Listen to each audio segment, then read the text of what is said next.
እንዴት አደራችሁ? ክቡራን ሚኒስትር ዴኤታዎች፣ ክቡራን የክልል ንግድ ቢሮ ኃላፊዎች፣ ክቡር አቶ ሰብስቤ አባፍራ የኢትዮጵያ ንግድና ዘርፍ ማህበራት ምክር ቤት ፕሬዝዳንት፣ የተከበራችሁ ከተለያዩ ተቋማት ሴክተር ጉባኤው ላይ ለመታደም ጥሪ የተደረገላችሁ እንግዶች፣ የተከበራችሁ የተለያዩ ተቋማት ዋና ዳይሬክተሮች እና ምክትል ዋና ዳይሬክተሮች፣ ክቡራትና ክቡራን፣ ከሁሉ አስቀድሜ የዓመቱን ማጠቃለያ 9ኛው የንግድና ቀጠናዊ ትስስር ሴክተር ጉባኤ ላይ ለመሳተፍ በጣም በተጣበበ ጊዜና አገራዊ ሁነቶች በበረከቱበት ወቅት ለዚህ ስራ ትኩረት ሰጥታችሁ በዚህ መድረክ ላይ የተገኛችሁ ክቡራን የጉባኤው ተሳታፊዎች ስላደረጋችሁት አስተዋጽኦና ስለነበራችሁ ቁርጠኝነት እያመሰገንኩ ወደ ውቢቷ ሐዋሳ ከተማ እንኳን በደህና መጣችሁ ማለት ፈልጋለሁ። የፌዴራል ንግድና ቀጠናዊ ትስስር ሚኒስቴርና የክልል ንግድ ቢሮ ኃላፊዎች ብሎም የተለያዩ ተቋማት በጋራ የሚገመገሙበት፣ በጋራ የሚያቅዱበት፣ ጥንካሬና ድክመታቸውን በጋራ የሚለዩበትና የሚፈትሹበት የሴክተር ጉባኤ በሴክተራችን ትልቁና ከፍተኛው የስልጣን አካል ነው። ይህ አካል በተደራጀ መልኩ በዓመት 4 ጊዜ የሴክተር ጉባኤ ያደረግን እቅድና አፈጻጸም ከመገምገም ባሻገር ለፖሊሲ ግብዓት የሚሆኑ ጉዳዮች የሚለዩበት እና ግብዓት የሚሰባሰብበትን መድረክ ሆኖ በማገልገል ላይ ይገኛል። በስካሁኑ ጉዞዎች የተቀመሩ ልምዶች በሴክተር ደረጃ ከፍተኛ የሆነ ቅንጅት፣ ከክልል ጋር ያለን አብሮነትና ትብብር በጣም የሚያስቀናና ለብዙ ተቋማት ተሞክሮ መሆን የሚችል በ3 ወር ብቻ ሳይሆን የምንገናኘው በሳምንት 3 ቀን 4 ቀን በዙም እየተገናኘን አጠቃላይ የኢትዮጵያ ገበያ የኢትዮጵያ ግብይት በምን ደረጃ ላይ እንዳለ የምንፈትሽበት፣ የንግድ ቁጥጥር የምንዘረጋበት፣ በጋራ የምንገመግብበት አሰራሮች አሉ። የኛው ፕሮቶኮል ተኮር የሆነው ጉባኤ መሆኑ ልዩ ቢያደርገው ለኛ ለንግድ ዘርፍ አመራሮች ይህ ልምምድ ይህ የስራ ባህል በጣም የተደራጀና እየበሰለ እያደገ የመጣ መሆኑን ለማስታወስ እወዳለሁ። በበጀት ዓመቱ በሴክተር ደረጃ ከፍተኛ አፈጻጸም በንግዱ ሴክተር ተመዝግቧል።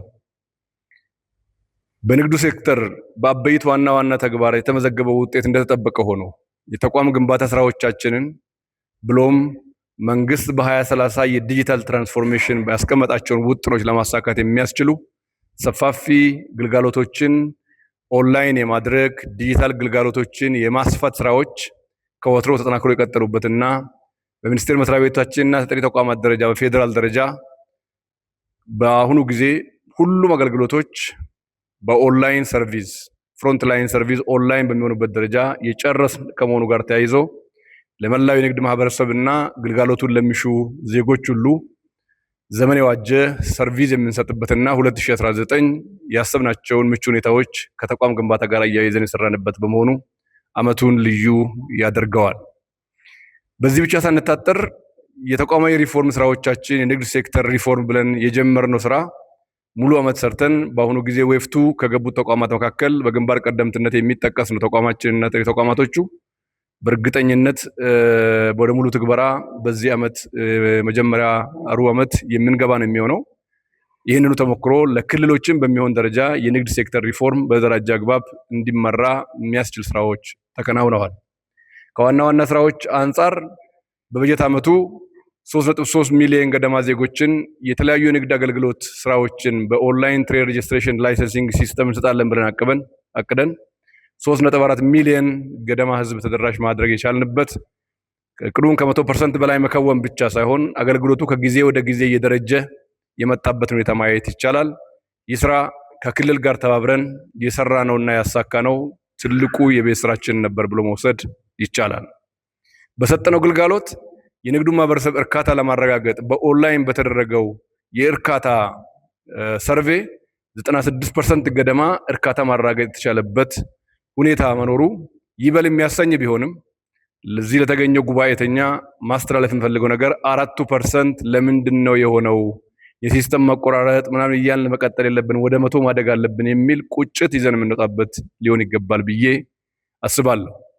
ከቅርብ ጊዜ ወዲህ የጀመርነው የድህረ ፈቃድ ኢንስፔክሽን ቁጥጥርና የገበያ ቁጥጥር ስራዎች ከጊዜ ወደ ጊዜ እየጎመሩ በጣም ትልቅ ውጤት እያመጡ ለዋጋ ግሽበት ሲንግል ዲጂት መሆንም ኮንትሪቢዩት እያደረጉ እንዳሉ ማንሳት ይቻላል። ከክልል ክልል ከከተማ ከተማ ልዩነት ቢኖረውም በመላ ሀገሪቱ በሰራናቸው ስራዎች 93% አካባቢ የንግድ ፍቃድ ኢንስፔክሽን ማከናወን የቻልንበትና ከ349 ሺህ በላይ የንግድ ማህበረሰብ ላይ የተለያዩ እርምጃዎች የተወሰዱበት ሁኔታ ተስተውለዋል። አምና በተመሳሳይ ወቅት 20% እና ከዛ በላይ የነበረው የንግድ ፍቃድ ኢንስፔክሽን የግኝት በአሁኑ ዓመት በክልሎች ደረጃ ወደ 13% የወረደበት ሁኔታ ስናይ የገበያ ቁጥጥርና የኢንስፔክሽን ስራዎች ውጤት እያመጡ እንዳሉ አይነተኛ ማሳያ ነው። ክቡራን የጉባኤ ተሳታፊዎች፣ ጥንካሬውን ብቻ አጉልቶ መውጣት ስለማይጠቅመን ከዚህ ስራ አንጻር ያለብን ድክመት ከክልል ክልል ያለው ልዩነት እየሰፋ እየመጣ ስለሆነ ይህንን ትኩረት ሰጥተን ወደ ኋላ የቀሩ ክልሎች ችግራቸውን በጉባኤው ፊት አቅርበው ድጋፍ የሚፈልጉ ከሆነም ለመደገፍ በእኛ በኩል በጣም ቀናዮች ነን። ነገር ግን በዚህ መልኩ መሄድ አይቻልም። አንዳንድ ክልል የቅዱን 100% ያከናውናል።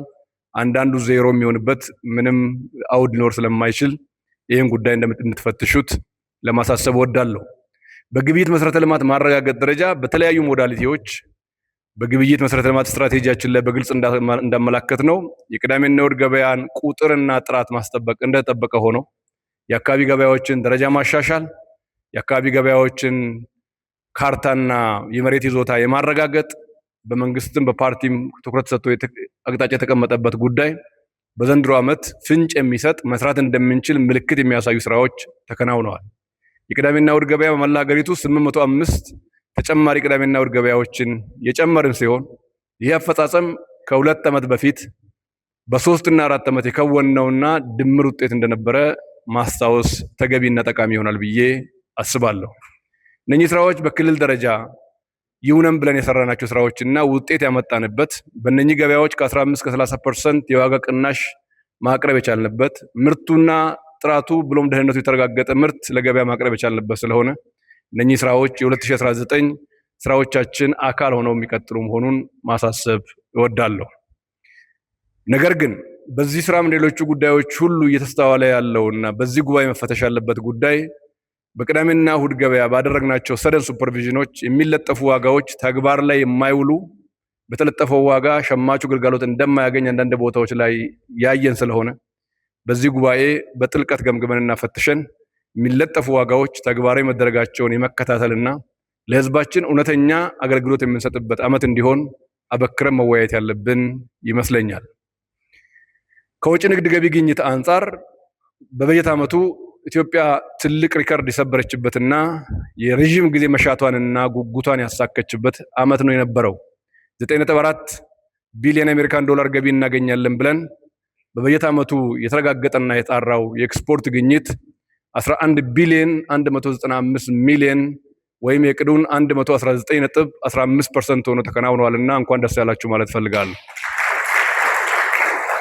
ይህ የዕቅድ አፈጻጸም በብዙ ባለድርሻ አካላት ኤክስፖርት እንደምታውቁት ተበታትኖ የሚመራ ነው። በቡናና ሻይ፣ በማዕድን ሚኒስቴር፣ በኢንዱስትሪ ሚኒስቴር፣ በእኛ ሚኒስቴር እነኚህ አግሪጌት ውጤቶች በዚህ ደረጃ ልብ የሚያሞቁ አፈጻጸሞች ሆኖ እንዲወጡ የተደረገበት መንግስት የተከተለው የፖሊሲ ክላሪቲ እና ቁርጠኝነት መሆኑን ልብ ሊባል ይገባል።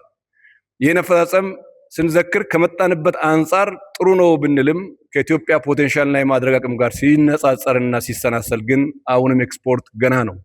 30 ቢሊዮን ዶላር ኢትዮጵያ ልክ አይደለም። ኢትዮጵያ በቀጠናው እና በአህጉሩ ትልቅ አምራች ሀገር፣ በተለይ ደግሞ ከቅርብ ጊዜ ወዲህ በመደመር መንግስት ባስቀመጥነው የብዝሃ ኢኮኖሚ የልማት አቅጣጫ መሰረት በሁሉ መስክ እየተረጋገጠ ያለው የእድገት ሁናቴ ልካችንን የሚገልጽ ስላልሆነ በሚቀጥለው በጀት ዓመት አልቀን ወጥነን እንደምናሳካ ምንም ጥርጥር የለውም።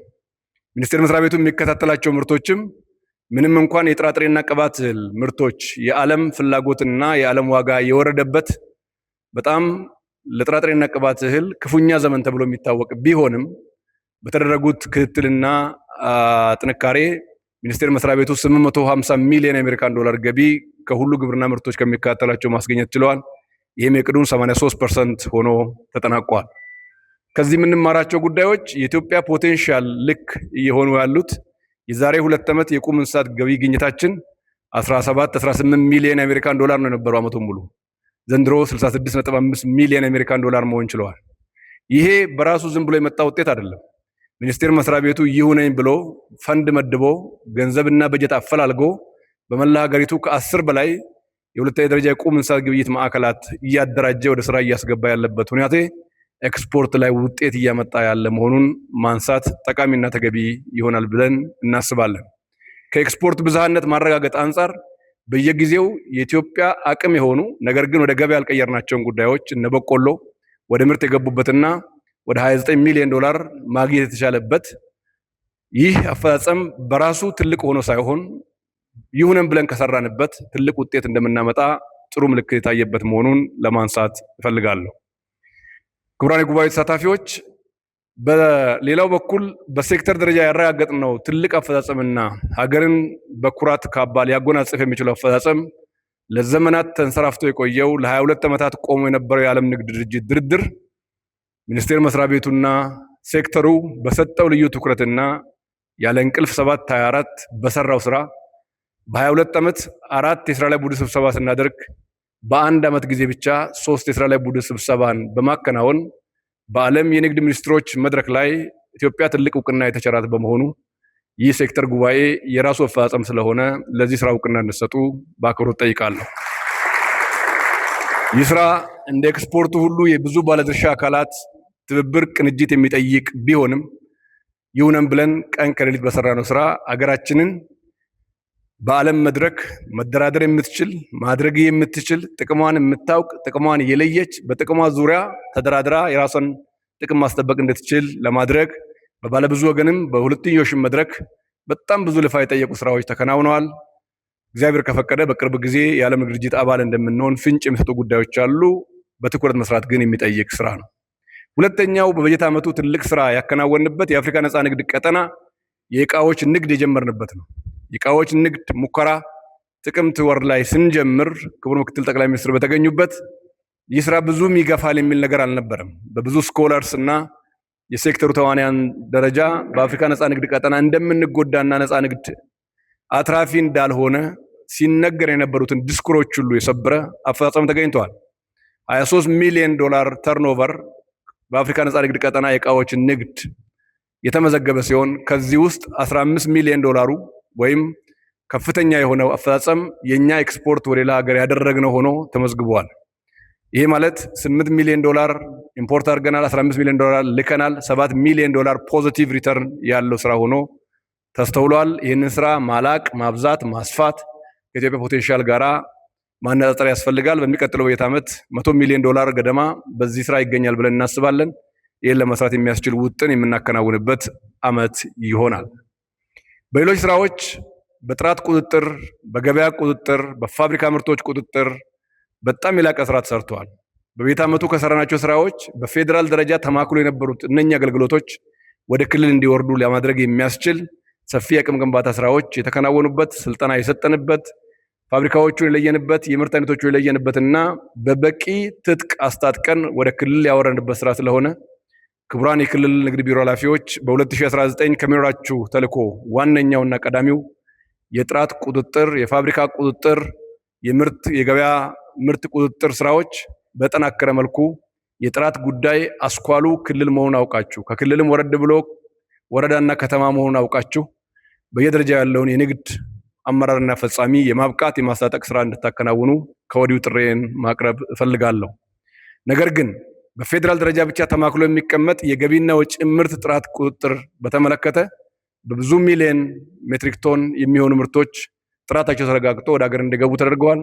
በብዙ 100 ሺህ የሚጠጉ ሜትሪክ ቶን ቅድም ያለው ኤክስፖርት ግኝት ጥራትም ጭምር አረጋግጠን የመጣ በመሆኑ ዝም ተብሎ ኤክስፖርት ስለማይደረግ ይህ ስራ በሚቀጥለው በጀት ዓመት ተጠናክሮ ከሚቀጥሉ ስራዎችና በተወሰነ ደረጃ ወደ ክልል ከሚወርዱ ስራዎችም መካከል የሚቆጠር ይሆናል።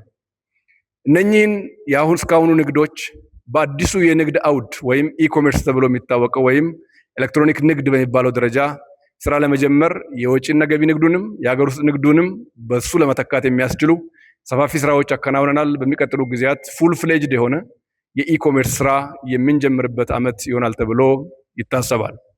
በአጠቃላይ ሲታይ ዓመቱ ለንግድ ሴክተር በጣም የወገነ ብዙ ድል ያገኘንበት ብዙ ውጤት ያስመዘገብንበት ቢሆንም ለዚህ ሴክተር ጉባኤ ማሳሰብ እንፈልገው ስንገመግም ስንወያይ ድልድሉን ብቻ ሳይሆን ጉድለቱንም ፈትሸን ጉድለቶች እንዳይደገሙና ከወዲሁ እንዲታረሙ ለማድረግ የሚያስችል አመራር የምንሰጥበት አቅጣጫ የምናስቀምጥበት እንደሚሆን ይጠበቃል። ለዛሬው የያዝነው 9ኛው የንግድና ቀጠናዊ ትስስር ሴክተር ጉባኤ በይፋ የተከፈተ መሆኑን አበስራለሁ። አመሰግናለሁ።